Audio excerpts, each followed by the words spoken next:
What's up, guys? It's Faded. Welcome back to the channel. Hope you're all doing awesome as always. And what is most likely Need for Speed Unbound's final update is here. This is Volume 9, Lockdown. Now, this is a update centered around Most Wanted 2005, which many people consider pound for pound the greatest Need for Speed of all time. I personally think it's Carbon, but I digress. So, looking through the Speed Pass here, we got a ton of rewards this season. We've got the Honda Integra, we've got the 1999 WRX, but the main feast, if you will, is the lockdown mode. Now, the way this works is you get a crew together, or you can go alone. It's nighttime, all around Lakeshore. There are areas that are heavily patrolled by police, but there are police going all around the map. Basically, what you do is you work with Razor, you go to lockups, you collect cars, and then you use it to take down the new blacklist that has appeared. It's all the same drivers as 2005, but some of them have different cars. For example, Vic does not have the... Is it the Supra? Does Vic have the Supra? Post-production Faded. Please put an edit there if he has the Supra.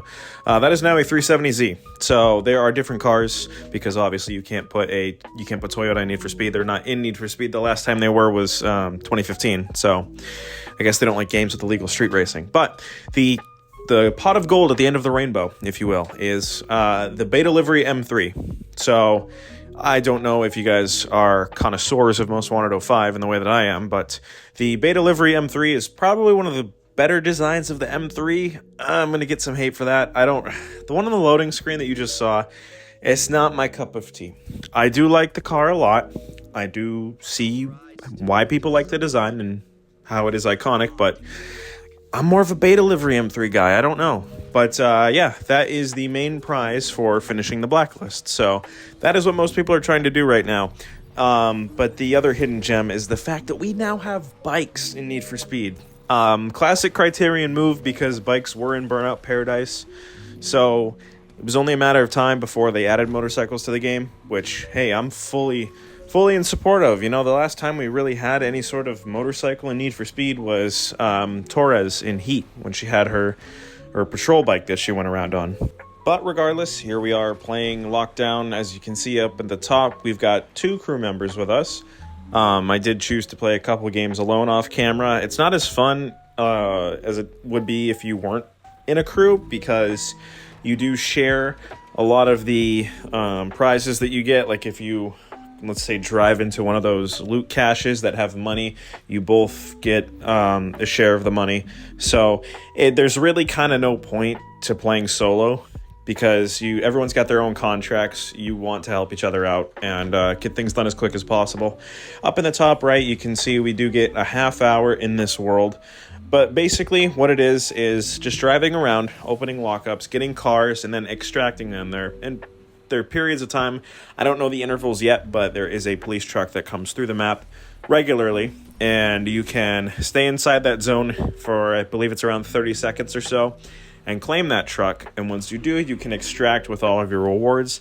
Any cars that you leave behind, like if you have any cars in your garage slot, they do stick with you for play outside of Lockdown. You can use them in free roam and PvP, but in Lockdown, if you don't extract one of your personal cars, if you were to swap it out for a different car and extract with that one, that would go into like a 24-hour cooldown in which it's like impounded or something, and you have to wait for that timer to deplete completely before you can use that car again. And to show you guys here, we're going to drive through that cache. You can see the other 2 players as well as myself just picked up that $5,000. So there are advantages to rolling with a crew, as annoying as some players might be by leaving their mics open.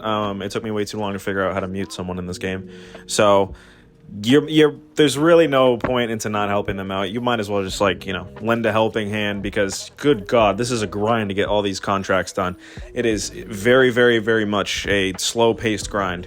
But given that this is probably more than likely their final update, they would want to stretch it out as long as possible. You can see now that we just got into a cop chase.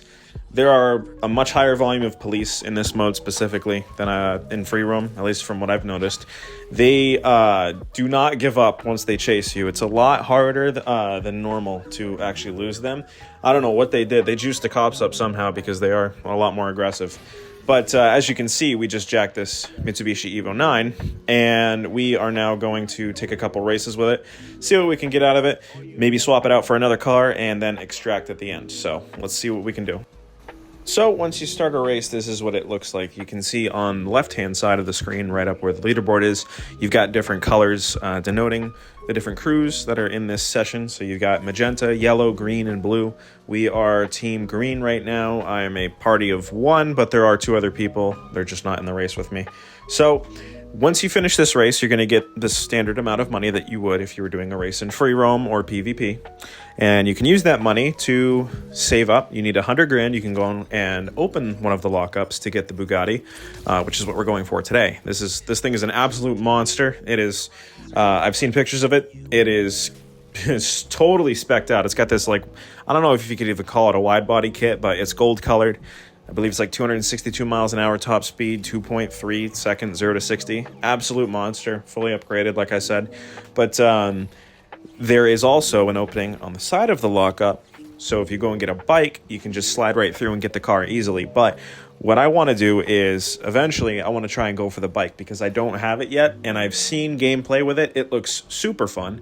I would like to try it, maybe do a race request video if that's something you guys want. I know this is a series that has laid kind of dormant for a while because I haven't uploaded in almost a month, but I want to get back into the swing of things, especially since I start college soon. I've got a lot more free time on my hands these next couple weeks, so why don't we do some race request videos? Again, as I say every time we do a new one, drop your requests down below. I will try my best to get the bike, and then once we do, we can then customize it. So yeah, just let me know what you guys want to see, and I can make it happen. So you guys can see we ended out with a lot more money than we did when we started the race. Now what I want to do is I want to show you guys what happens when you step straight into the lockdown zone. This little area that's got this blue force field around it. You can see it in the distance right there. I'm going to show you guys what happens when you drive through that. Instantly you go to heat level 5. Absolutely crazy. And this is where the high risk, high reward mentality of this mode comes in, if you will.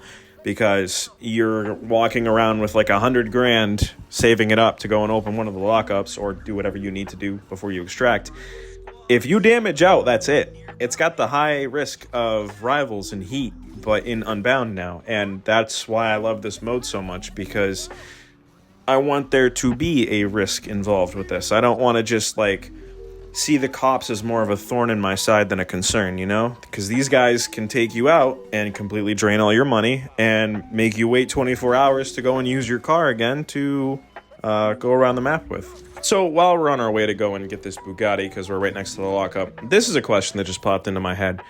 Is the voice actor for Razor the same person? Because he sounds a little different. I know, I understand, like, changes in your voice and stuff like that will come with age, and Most Wanted came out 20 years ago, so it's understandable that Razor, if not aged in looks, has definitely aged in voice. I'm just wondering if they pulled what they did in Need for Speed Payback back in 2017, where they had someone who sounded a little bit like Cross in that one mission with Jess, where you get the tapes or whatever and you read over them as you're delivering them, and one of them has a cameo from Cross saying, "To hell with this, I'm going back to Rockport," or whatever the hell he sounds like. That was the worst Cross impression ever. I just did it on the fly. Oh man, that's gonna get memed to all hell. Anyways, yeah, someone answer that for me if he's the same voice actor. Regardless, holy moly, this thing is fast. I'm very glad no one took this yet. Now what we got to do is wait for a truck to come by and haul ass there and extract, because I don't want to give this thing up. I haven't seen a truck in quite some time, and we're slowly running out of time here. Oh my god, speak of the devil, holy cow, looks like our ride's here. Alright, so Route 2, so we press up on the D-pad or just go like this. One thing I've noticed is if you do the normal waypoint, it doesn't follow the truck, so you're better off just pressing up on the D-pad to route to it and following the white trail instead of the blue trail, because you'll get there and your route will end and you'll see the truck is like further down the road because it didn't follow them while you were driving towards it. So all right, here is the truck. It is your standard police truck, but spray painted in like Most Wanted style graffiti art. It's pretty cool.